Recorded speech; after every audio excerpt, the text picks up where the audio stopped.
Il y a pas mal de forces, la proximité, la position géographique stratégique, l'héritage que nous avons de plus de 70 ans de textile, donc la main que nous avons, le know-how que nous avons, cet héritage qui est dans l'ADN, qui est dans les gènes, il nous donne une flexibilité et une capacité d'adaptation qui est extraordinaire par rapport aux différences des produits, aux différences des matières et aux différences de technologie.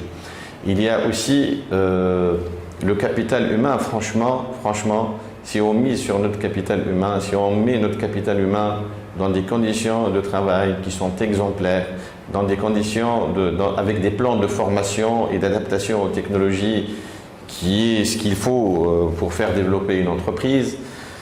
en misant sur les jeunes, en misant sur les talents, en misant sur le capital humain et en ayant un mindset entrepreneurial correct,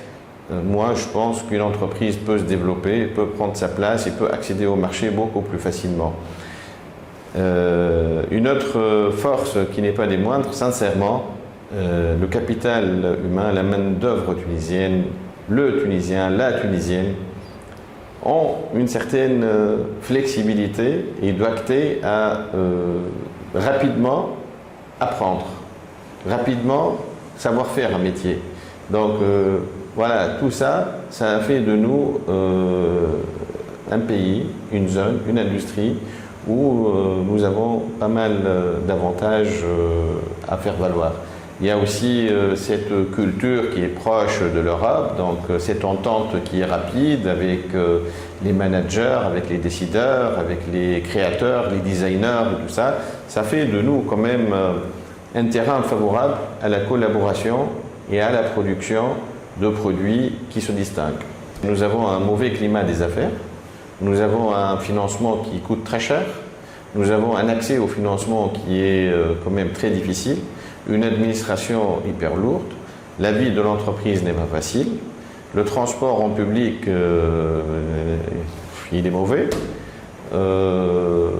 l'infrastructure elle est beaucoup à améliorer et l'une des faiblesses selon moi c'est,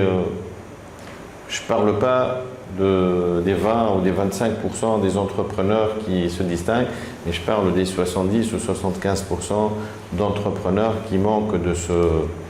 cette audace pour aller de l'avant, pour investir, pour ne pas avoir peur, pour ne pas prendre des risques.